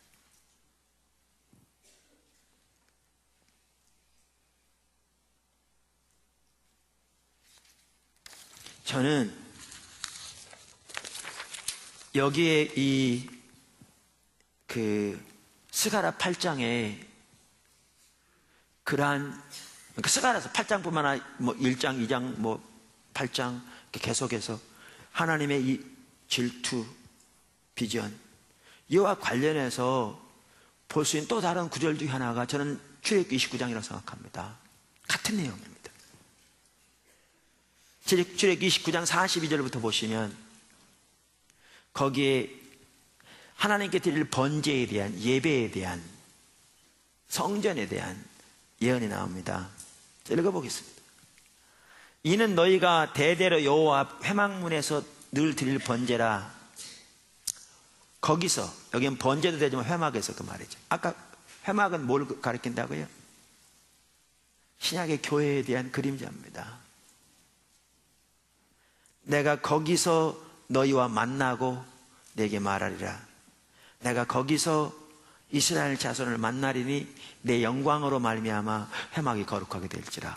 하나님이 임하시니까 내가 회막과 제단을 거룩하게 하며 아론과 그의 아들들도 거룩하게 하여 내게 제사장 직분 행하게 하며 내가 이스라엘 자손 중에 거하여 그들의 하나님이 되리니. 똑같은 얘기입니다. 그들은 내가 그들의 하나님 여호와로서 그들 중에 거하려고 그들을 애굽 땅에서 인도해낸 줄을 알리라. 이게 하나님이 저들을 애굽에서 건져낸 목적이에요. 그들 가운데 거하시며 운행하시며 그들에게 말씀하시며 그들을 지도하시며 그들을 앞서가시며 영광 중에 임하셔서 그들을 거룩해 하시고. 스가랴 8장과 같은 맥락의 비전입니다. 저는 이게 어제도 읽었던 출애굽기 19장 3절 이하와도 연결된다고 믿습니다. 무슨 말이냐? 19장 3절부터 이렇게 말하죠. 모세가 하나님 앞에 올라가니 여호와께서 산에서 그를 불러 말씀하시되 너는 이같이 야곱 집에 말하고 이스라엘 자손에게 말하라. 내가 애굽 사람에게 어떻게 행하였음과 내가 어떻게 독수리 날개로 너희를 업어 내게로 인도하였음을 너희가 보았느니라. 세계가 다 내게 속하였나니 너희가 내 말을 잘 듣고 내 언약을 지키면 너희는 모든 민족 중에서 내 소유가 되겠고 너희가 내게 대하여 제사장 나라가 되며 거룩한 백성이 되리라. 너는 이 말을 이스라엘 자손에게 전할지니라. 여기 보면 지금 하나님이 저들을 하나님께로 인도했다. 친밀한 교제로, 무엇보다 그 엄청난 표적과 기사를 통해서 우리 여러 번 살펴봤죠. 그리고 너희가 내 친밀한 교제 가운데서 하나님 목소리를 청종하고 하나님 언약을 지키면, 그러면 이러이러한 자들이 될 거라 그랬잖아요. 저는 이렇게 생각합니다. 자, 보십시오. 너희는 내게 대해 제사장 나라가 되면, 다시 말하면 하나님이 이들을 통해서 열방을 하나님께로 인도하실 거라 그 말이죠. 제사장 나라가 되며 거룩한 백성이 되리라. 근데 이게 어떻게 이루어집니까? 이게 어떻게 이루어지냐고요. 이게 출애굽기 29장에 말한 것처럼 주님이 그 가운데 오셔서 그 가운데 머물러 계시고 그 가운데 운행하심으로 그들은 거룩한 백성이라 성읍이라 일컫게 되겠고, 주님이 머물러 계심으로 언어가 다른 사람 10명이 유대 사람 한 사람을 붙들고 우리도 너희와 함께 가려 하노라. 하나님이 너희 가운데 계시담을 들었노라. 이 하나님이 거하셔서 머물러 계시며 운행하심으로 이런 일이 일어나는 거지. 그래서 하나님은 내가 너희 가운데 거하여 운행하려고 너희를 애굽에서 인도했다고 말씀하십니다. 이 비전을 성취해서 하나님이 교회를 성전 삼으셨다니까요. 예수님은 십자가까지 내어주시면서 하나님의 영을 가운데 보내십니다.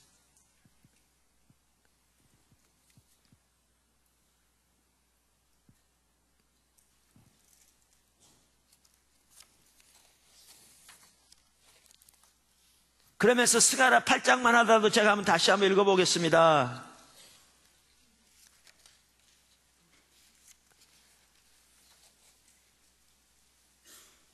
만군의 여호와가 이같이 말하노라. 다시 여러 백성과 많은 성읍의 주민이 올 것이요, 이 성읍 주민이 저 성읍에 가서 이르기를 우리가 속히 가서 만군의 여호와를 찾고 여호와께 은혜를 구하자 하면 나도 가겠노라 하겠으며, 많은 백성이 강대한 나라들이 많은 백성과 강대한 나라들이 예루살렘으로 와서 만군의 여호와를 찾고 여호와께 은혜를 구하리라.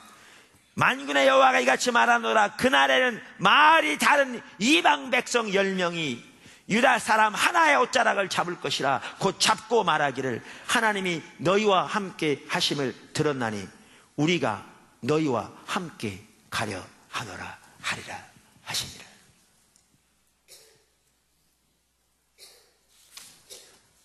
이게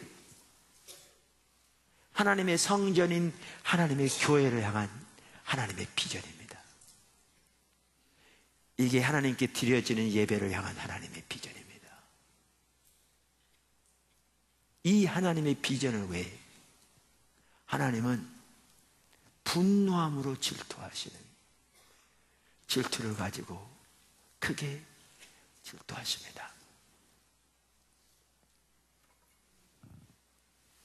저 들어올 때 보면 3가지 문구가 되어 있습니다. 하나님께서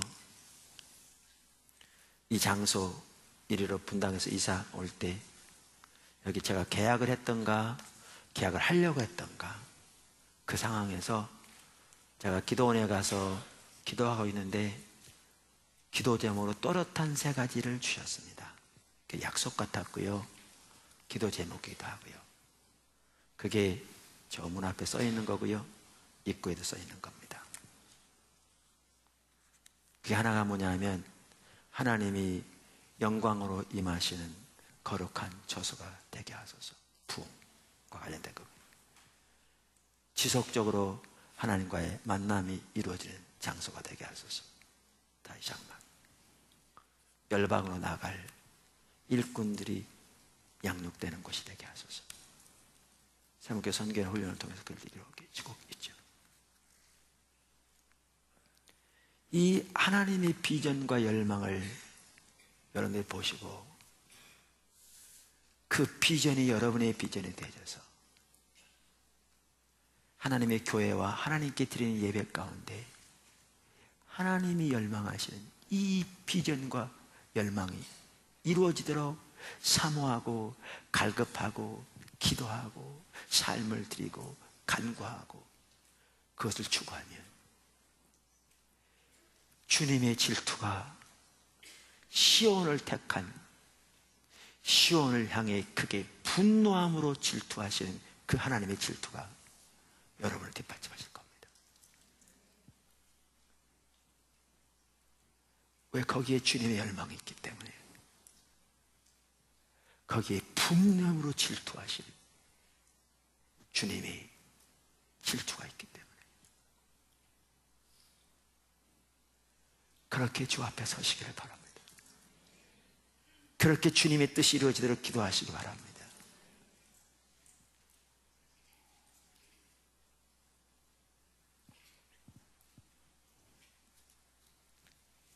아멘. 기도하겠습니다.